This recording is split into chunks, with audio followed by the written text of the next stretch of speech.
Welcome back to the Circle podcast, where we go all in on men's work, embodiment practices, and personal growth from our queer perspective. If you're enjoying the show, please be sure to like, subscribe, leave a review, and even share your favorite episode. It goes a long way to help get this message out to more people. And if you're loving the conversations and you want to go a little bit deeper, come on over to myembodiment.com, where you can join us for live embodiment practices and conscious community. With that, we're going to dive right on into the show. On today's episode, we have a very special topic, and that's because it's our 1-year anniversary of this podcast. Happy anniversary, Circle. Happy anniversary, everyone. So this will mark episode 58. We released 58 episodes in the last year. And so it is with a tremendous amount of pride and joy that we're about to dive in. So Tim, are you ready to go all in? Ready. Let's go. So 1 year of podcast episodes. That is a lot of content. That is a lot of hours. And so I just want to check in. How are you feeling about it?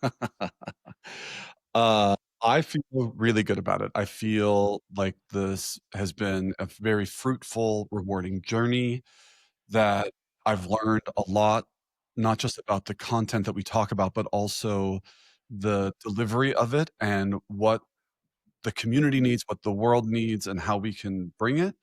It's been at times intense, sometimes overwhelming, humbling, and I think all of those things are really good and congruent with the work that we are doing and trying to bring. So growth, learning, challenges, things to celebrate. What were some of the big takeaways from the last year? I think a really big takeaway, it's that, Brene Brown talks about the Theodore Roosevelt quote, but this idea of being in the arena, putting yourself out there and the bravery that it takes, and having to really understand myself in the context of some people may not get it, some people may not like it, some people may not want it, and having to stay really true to what is my mission, what is my purpose, what is my intention, why am I doing it, and for whom. And so there have been moments where you meet challenge, because of course you put yourself out there and you want people to love what you're doing. And yeah, wouldn't it be great if everyone loved all the things that we did all the time? But that isn't how the world works. And so it's been a real practice in perseverance and humility and growth. And speaking on people loving it, there have been surprises with the people that have tuned in from not just our backyards, but all around the world. Can you recall a delightful surprise of a listener or somebody that you were like, oh, I didn't even know you listen, who had a piece of feedback or comment? Oh my God. Yeah, I can't exactly remember precisely where I was. I think it was the yoga studio in Provincetown. And this person came up to me and they started recalling a tale that I had told on the podcast. And no, it was at Helltown Fitness. After class, after like what I thought was a killer workout, we were chatting and they said, oh, right. And they started giving me details. And they're like, oh, by the way, we're a big fan of the podcast. And I was like, oh my goodness. And I'm like, because here they were bringing a piece of information about my life that I hadn't directly told them, except that I had through the podcast. It was so delightful, because then I started to realize the impact that we might be having may not always be totally visible, and remembering that, right? I remember when I was on Broadway. And for all of those loyal listeners, you know what's about to happen. This is a drink break, because anytime Tim mentions that he was a professional dancer, which is at least once an episode, it feels, you take a drink. So please, everyone, hydrate. This is relevant.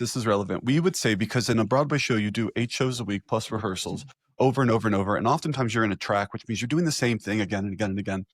And we would remind ourselves when we were feeling low motivation or maybe just a little bit bored, and we're like, oh, someone's seeing a Broadway show for the first time.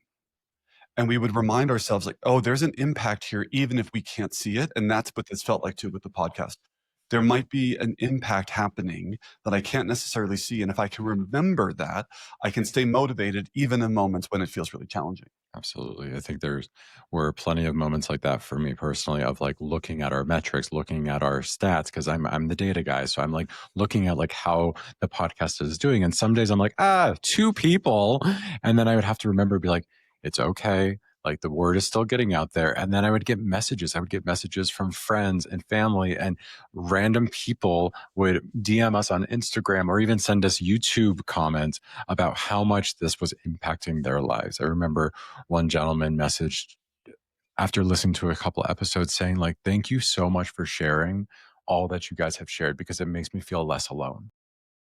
Which is part of it, part of our purpose. And that right there, like, was the motivation that I needed. And even the days when we were getting 1, 2 downloads, like that was the motivation that I needed to keep going. And so it really does warm my heart to know that we can bring this message out to more people and to bring more people into the circle. You know, we don't have to look far to be reminded how important community, communication, connection is right now. The world really needs this right now. And so it's part of my practice to remember that too, that even if I don't see it positively impacting a person, even if I don't see that person driving in their car feeling less alone because of a conversation we're having, I'm going to remember that that is possible, because if we don't do it, then we know it isn't possible.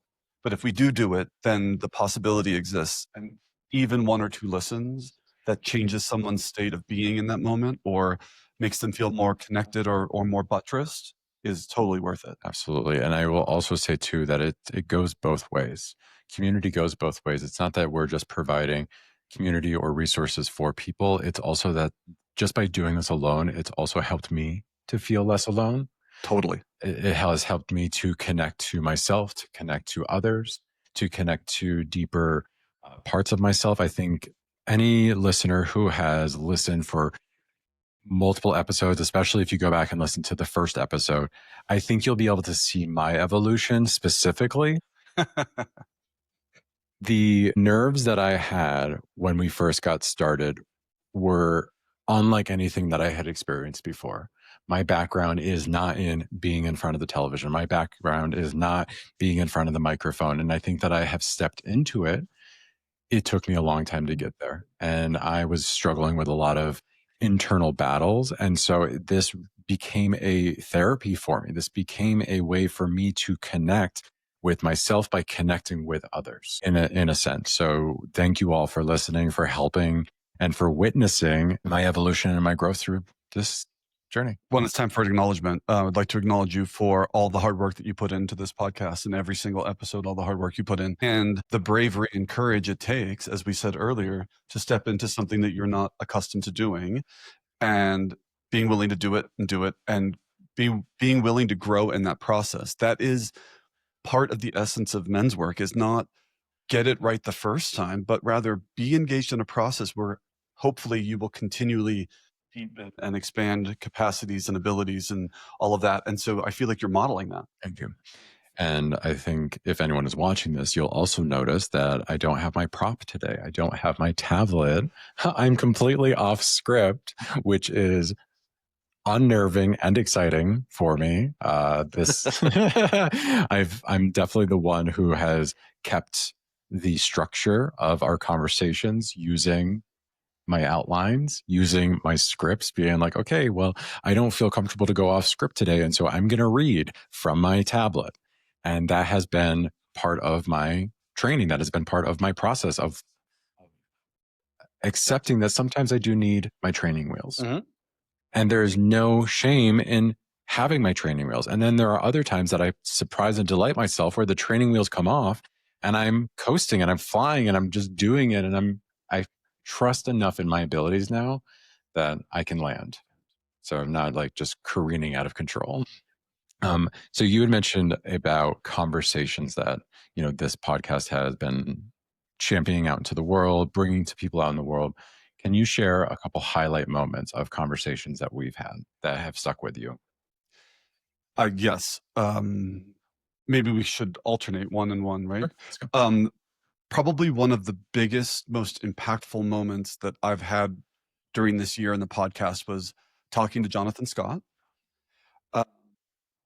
That was the Circles of Care episode. So if you all want to go back and listen to that. Yes. And, he is a gay elder in Provincetown, a radical fairy. And we were talking about circles of care, during the HIV/AIDS epidemic in the 80s and 90s. And anyway, at one point he gave a quote, and I can't directly requote the quote, but something about like losing all of your friends during this pandemic is like throwing diamonds into the wild surf.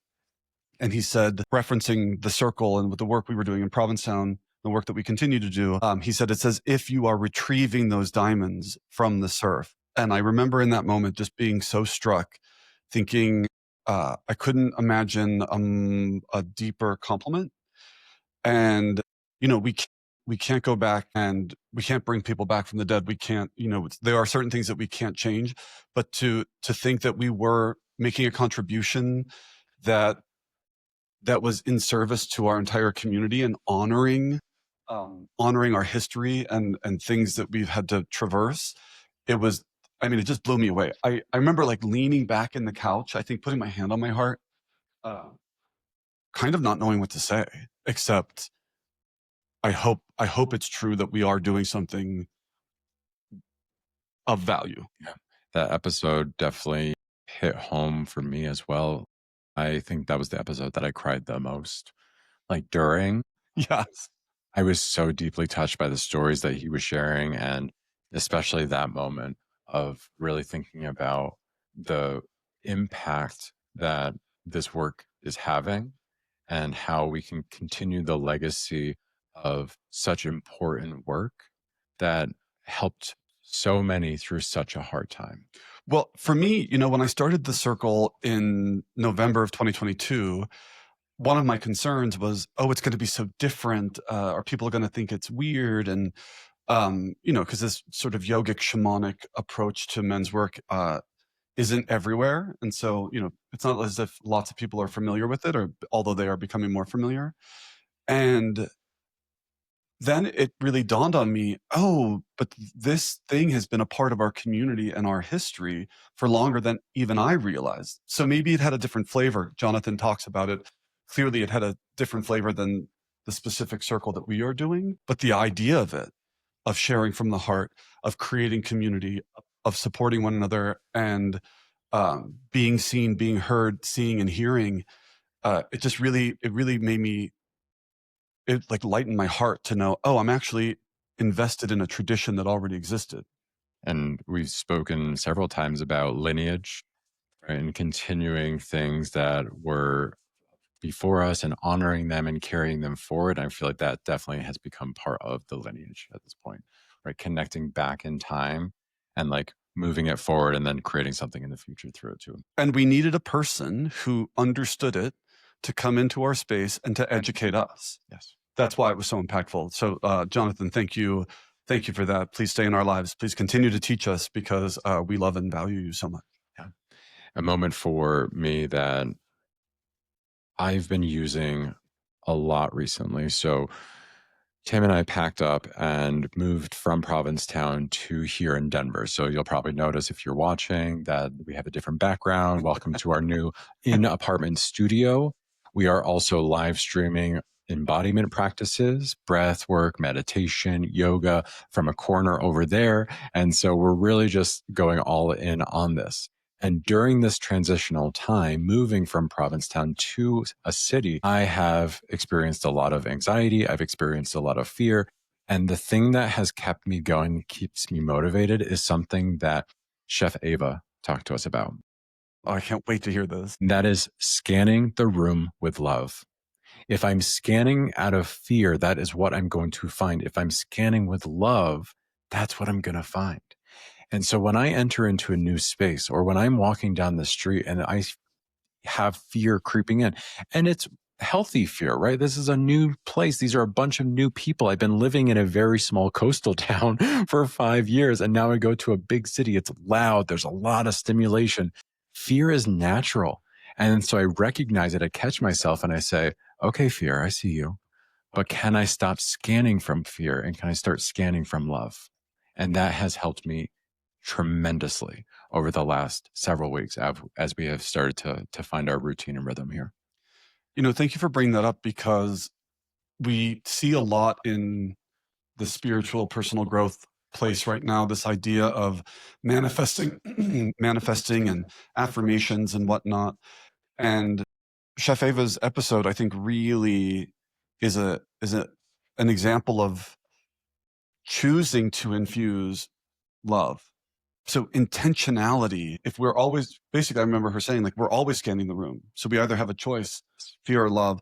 But this idea that, oh, I can choose to bring love as often as I can choose to do it. I can remember, and it's a really powerful practice. So can I show up with love? Can I look with love? Can I find love? And that, you and I were talking about that. I always find love everywhere as a powerful mantra to remind yourself, I'm like, love is always around if I'm looking for love.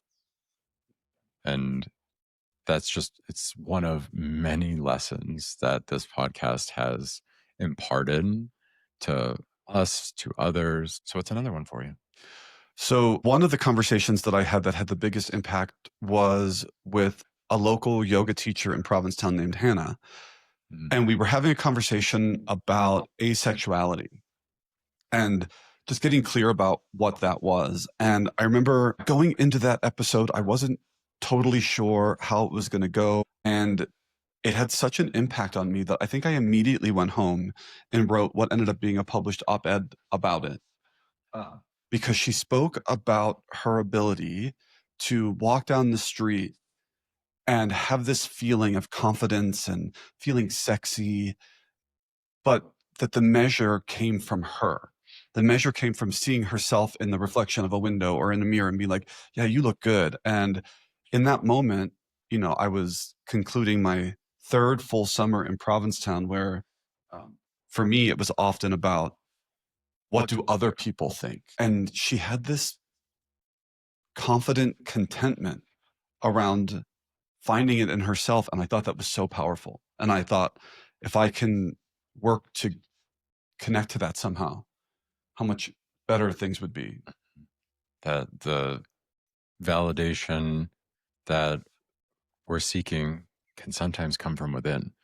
And the power of that it's the not seeking from outside, but being able to validate from inside, like transformative. Well, let's connect it to Chef Ava's episode, right? This idea of being reminded that I can even scan inwardly rather than, oh, I'm only ever been sort of conditioned to be scanning outwardly for approval and validation.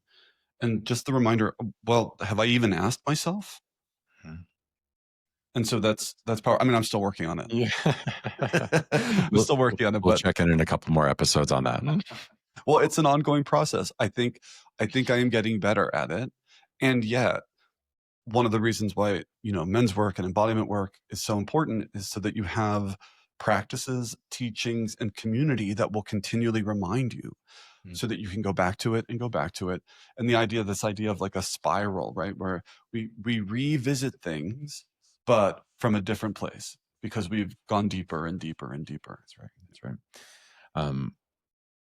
On those topics of kind of like scanning and the value of external validation and all that stuff, it reminds me of our episode on projection with Gregory Ganymedes. And that episode really impacted me because I looked at projection for the first time from a different lens. And that isn't just what like I might be negatively projecting out to the world, but it could also be what I'm positively projecting. And it really helped me to start to become more aware of the times that projection was a part of my subconscious and being able to bring a little bit more awareness to it. Be like, oh, I'm projecting hardcore onto that person. Could be in a positive, affirming way or in a more negative way. But that conversation helped me to be like, got it. I'm putting this person on a pedestal and I'm villainizing this person. All these like projections, like in real time. I think it was like such a aha light bulb moment episode for me. Yeah, it's a reminder that just the awareness of something can help change our experience of it. That's right. So, sounds like what you're talking about would be an ongoing practice to continually recognize every time you are projecting and the impact it might be having. But prior to that, if you don't know about projection, it can just sort of feel like your version of reality. That person is this or that person is that, it's like that may or may not be true. That's right. What other episode? Well, so then this is where it gets tricky because there have been so many unbelievable episodes. Obviously, the 2-part episode with my teacher, our teacher, Amir Khaligi, was really powerful. Uh, the episode with my friend and mentor, Jonathan Hammond, um, was also really powerful. And I think because from his perspective, he's got an unapologetic, energetic view of the world, where he kind of exists and helps coach people to exist with spirit or energy as a component that you cannot or you should not ignore because it's working. The same idea of you can ignore gravity if you want to, but it's still there. And I really like that because I think it's really easy, especially when we're busy, to get wrapped up in like the business of everyday things, and it's easy to forget. And then again, so we're kind of my intention can be a powerful influence into what is happening today. The way that I choose to shape my consciousness can be a powerful thing. That was a really fun episode. If there's a woo scale, that was our most woo-woo episode, and we took it there. I remember coming out of that episode, leaving the recording. Actually, I ended the recording. I had to step in and say, guys, I cannot hold any more. We have tapped my potential right now of being able to like hold information and still communicate and articulate things. So like we need to wrap this up. And that episode really was a eye-opening, mind-opening, spirit-opening episode. Yet he was the author, or is the author of a book called The Shaman's Mind, which talks about the 7 principles of Huna shamanism, the shamanism that is birthed and lives in the Hawaiian Islands. And we covered 2 of the 7. So remember in that episode, we said, oh, we should definitely come back and try to cover the rest of them. And now he has just completed his 2nd book. So we'll have to look forward to having that conversation as well. I'll reach back out and schedule something because that was a lot of fun. Yeah, I mean, even Amir's episodes, like we definitely got to some woo territory that I really appreciated and loved there. And his episodes, I think, really highlighted the power of this podcast as well. Is we released those 2 episodes, and then shortly thereafter, 2 people connected with Amir. One was a man who ended up coming to a in-person retreat, who then has now become part of our embodiment community. Shout out to Tom. I think that was such a cool connection. And I had no idea until Tom introduced himself at the retreat and said, and like connected the dots for me. And it was so cool. Yeah, that's awesome. And then there was another person after that episode who reached out to Amir, a trans man who reached out to Amir inquiring about coming into one of his containers. Which I think may have happened. Mm-hmm. Yeah. Which I think that really like the spirit of why we are so emphasized on, we talk about men's work from a queer perspective is because we have seen the value of this work. We've seen firsthand and experienced it. And I think you all have also seen this during the time of this podcast. The last 2 years, I've gone through 2 intense programs surrounding men's work. The first was the transpersonal facilitation training program through with Amir.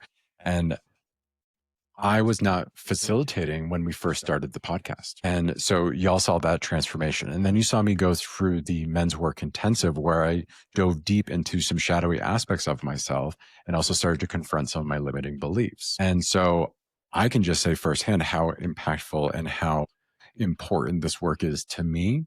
And then being able to say, as queer men who have gone through this process and gone through this work and want to champion this work, to then inspire somebody else to go through this, like, love it.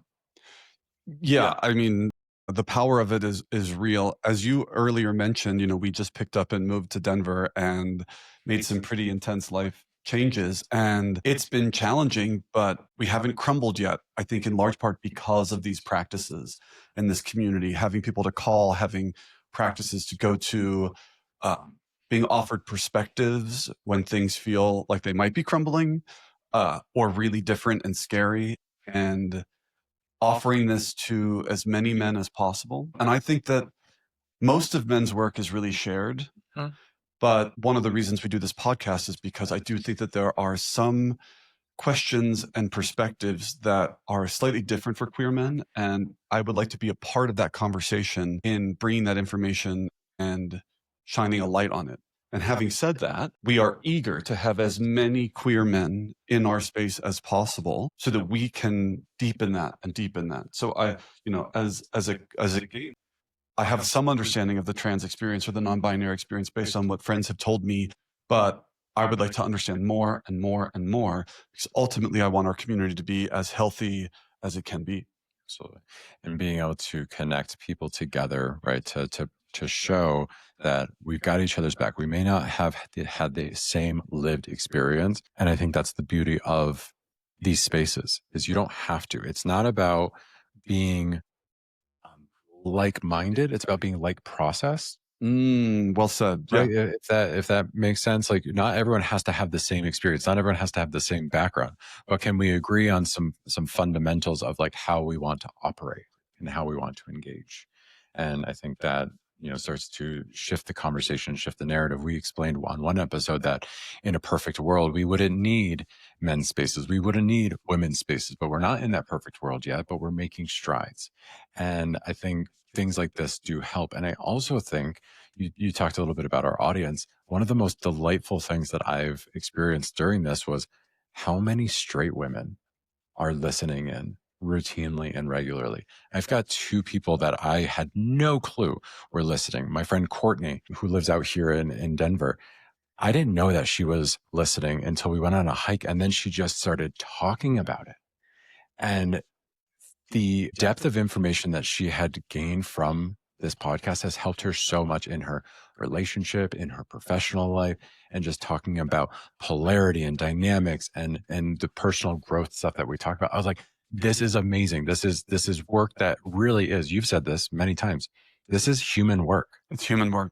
And right. I think that's the power of like bringing it out to a broader audience and making it more palatable.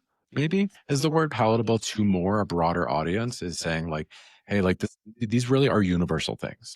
Well, and so this podcast is about men's work from a queer perspective, but in many traditions, queer people were revered for their ability. I have witnessed the presence of queer people in the space allowing or providing perspective and understanding to our straight brothers and sisters that really is helpful in the same way that they can do for us. And so, yeah, this it's from our queer perspective. This is for everybody. And as you said, we're doing men's work because it's human work with a shared cultural expectation or experience. And that's why there is women's work too. But the nuggets of what we're talking about are universal. Do you have or want a purpose, a mission, an intention? Do you want to have greater capacity to sit with a loved one who's going through it and be of genuine support to understand the dynamics that happen there? Like, oh, do you immediately jump into fixing? Do they just need to be held? What is of greatest service? And you watch relationships completely transform, deepen, grow, enrich themselves. And you think, well, what is more valuable than that? I remember talking to my grandmother, my paternal grandmother, Grandma Bish. My last name is Bish, so Bish. It was near the end of her life. She lived until she was 96. And so I said, Grandma, what is the most important thing in this human life? And she said, relationships. And there she was. She had been talking about her death for 16 years. Like I think I mentioned, but everything in the apartment was like labeled. And you think, okay, well, that's an interesting thing to hear, considering you're at the end of your life and you could have said anything. And she did not say her job or her car. It was her relationships. It's really beautiful. And I think that's a big part of what we've developed here is relationships with the guest, relationships with ourselves, relationships with each other. And like, I do believe that is the root of a lot of this. Well, and I want to take a moment now to acknowledge so many of the relationships that have helped the circle, the podcast, our online community, without whom it would not happen. So the list is too long for me to name everybody, but I would say like the original home of the circle was Outermost Yoga. And Stefan, who owns Outermost Yoga, was integral in the creation of this. As I've mentioned many times, our good friend Gordon, who was one of the impetus for getting the circle started. We love you, Gloria. And then just so many people who then over the next 2.5 years would attend the circle, would ask questions, would deepen their own practice. And in so doing, helping initially me and then both of us to become sharper facilitators and more effective presenters of this information. And it is my commitment to continually grow so I can continue to be better and better and better. And along that journey, a very special and very important, very critical person came into our lives. Chad Rossi, our producer, the man who was building something very admirably from passion, his recording studio in Provincetown. And he and I had The Provincetown recording studio. He and I had been chatting for a couple weeks, maybe a couple months about a podcast. And he wanted to bring me in, and I was definitely interested. I had reservations, and I had played around with a couple ideas. And then I thought, I was like, I think I have it. And I presented the idea to you one day at breakfast, and you said yes. And then I texted Chad, and then he said yes. And that belief and that support, I don't think I've felt like something like that very often in my life. Like someone that believes in something so much that they take such a big risk, and they're like, they were a fuck yeah. Chad was a fuck yeah. Well, and he's continuing to support us right now. And even earlier today, receiving a text, wishing us a happy anniversary. Like Chad and the Provincetown Recording Studio is still the home of the Circle podcast, and like 100,000 thank yous. Yeah, and I just think back, if we rewind, he just sent us a text about congratulating us on our 1-year anniversary of doing this show. We launched the Circle podcast at an anniversary party at the Provincetown Brewery. Provincetown Brewing Company. Provincetown Brewing Company. Right. And he put together a presentation. We launched our first 3 episodes that day. Yeah, it was a Tuesday. So we launched the first 3, and then 2 days later, we launched our 4th episode. And then from there, it's been every single week since. And it was a special night because we got to bring a bunch of people, both who had familiarity with the Embodiment Circle in Provincetown, and also just friends who were curious and wanted to support us. Chad put together this amazing presentation. We even got a shout out from Amir that surprised and delighted you, and that was a lot of fun. I'll see if I can dig up that photo of that moment. Surprise. I mean, it was really sweet to see my team recognize what I was trying to bring. And the one thing I would say for Amir is that he is what we call a kingmaker, and he's very invested in seeing his students or his community grow. It's not about him being on top, but rather as many sort of branches of this work, of this healing work as possible. And so his video really, really touched me. Yeah. Really impactful. Well, this year has flown by. This is episode 58. Like, a lot has changed. A lot has changed. We've put in a tremendous amount of work. We've received a tremendous amount of support doing this, and I'm just so excited to keep moving forward. And so, Tim, what's next? What's next for the Circle? Continued growth. Continued growth is what's next. As we just said, I'll speak for myself, but a lot has changed. I launched this podcast as a married man, and now I'm a divorced man. I launched this podcast living in Provincetown as a local business owner, and now I live in Denver. And, together we are launching myembodiment.com and an opportunity to bring these practices to people, even if it can't be in person. And, for people who are wondering, it would be because people would often come to Provincetown on vacation. So we might meet a person once, twice, if we were lucky, 3 or 4 times through a summer, and they would often say, I wish that there was something like this where I lived. And so, we are still in the building process, but it is our intention to bring this to people that don't have it nearby. So, if I had a superpower, it would be teleportation.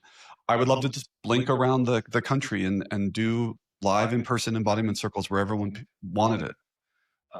But until I develop that ability, and I'm working on it, I am working on it. This myembodiment.com is one of our ways to do that, to bring as many practices as we can with as many flavors as we can. And the beautiful learning that I'm experiencing, and I know you are too, through the creation of all of this, not just practices, but discussions and book clubs and circles and whatnot. So that's what's next, this continued growth of this community and a mutual growth for us as well as for everyone who is looking for it. Absolutely.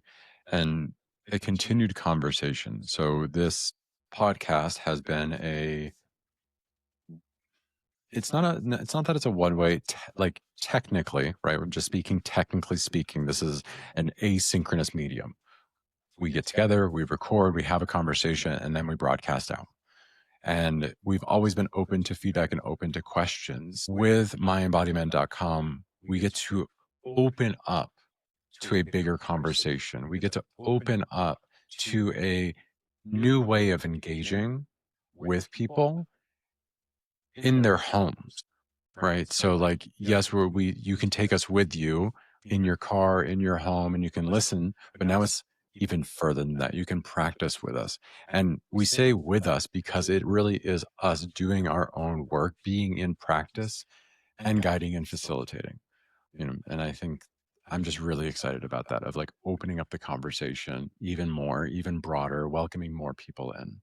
Well, because the podcast, we often talk about these broad topics: purpose, mission, integrity, projection, father issues, shamanism.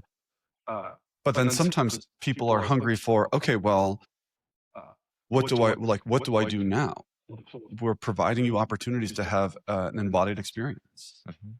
through breath, through meditation, through movement or posture, through mantra, through study, through journaling, through introspection, through all these different things. And as we said very early in this episode, this is an ongoing journey. So it's just little by little. So if you're looking for a step, there's probably something for you, and then we'll keep offering. That's right. Um, Last bit for me on the topic of offering is we talked in several episodes around the topic of giving and receiving. Right. And I feel like we have given a lot out into the world and in return received a tremendous amount in return. And it took me a while to be able to receive that, to be able to acknowledge that like we can make an impact, we can have a positive impact on somebody's life. I was like, it's fine, it's fine, it's fine. Right. Um, I'm not one that tends to celebrate. I'm kind of like give, and do. And I think this is an opportunity to really like sit for a moment and celebrate.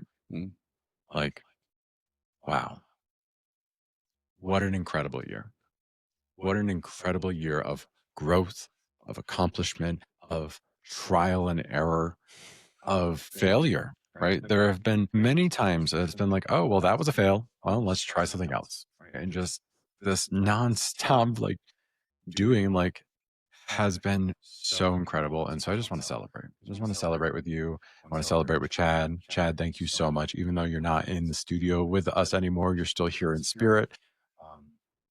Just celebrating with everyone in the community. Thank you, thank you, thank you. Um, yeah, just like I feel good. I feel really good. I'm really proud. Yeah. Yeah. It's a beautiful thing to celebrate, and such a deep appreciation and gratitude for all the people who have helped us along the way. We've mentioned some, there are so many more. And so, in service to this, I guess the way that I'd like to sort of conclude would be um, a reminder that the mission and intention of this podcast and of our online community is to serve as many people as we can, to offer people resources if they're looking to do their own personal growth and their own inner work. Some might refer to it as healing. And so, please help us in that endeavor. If you listen to an episode that resonates with you, share it. If there's a practice that really works for you and you think it might serve someone, make them aware of it, because this is our mission. You know, I will say my teacher, when we have these, my teacher Amir Khaligi will often do impossible goals. And his impossible goal is to bring 100 million men to the feet of the Great Mother, right? Our impossible goal is to reach every queer person that wants this work, to help them on their journey and in their healing. And so it is with deep appreciation and gratitude for all the people who have joined us, and then a sincere ask to help us in pursuit of that purpose. I want to celebrate that too. It's not easy to ask as people that tend to give, right? Like, I just want to commend you for that and acknowledge that like, this isn't, it's not a plea, right? It really is. It's just an ask. It's an ask from the heart. And so I really just admire that and appreciate that. I didn't know him, so thank you. It was really nice to witness. With that, I'm gonna echo, right? Like, subscribe, review, share, right? Like, if you found this valuable in any way, help others too. So with that, I feel complete. I also feel complete. Will you take us out, please? Yeah, let's draw our spine tall and close our eyes. Take a deep inhale through the nose, gentle exhale through the mouth. And it is with excitement, appreciation, and gratitude to be in this space again, recording again. And for all the listeners, that we now thank and release the archetypes and spirits that we called in. And as we leave the circle, I wish everyone safety, community, equality, and love. And with these words, our container is open but not broken. Aho.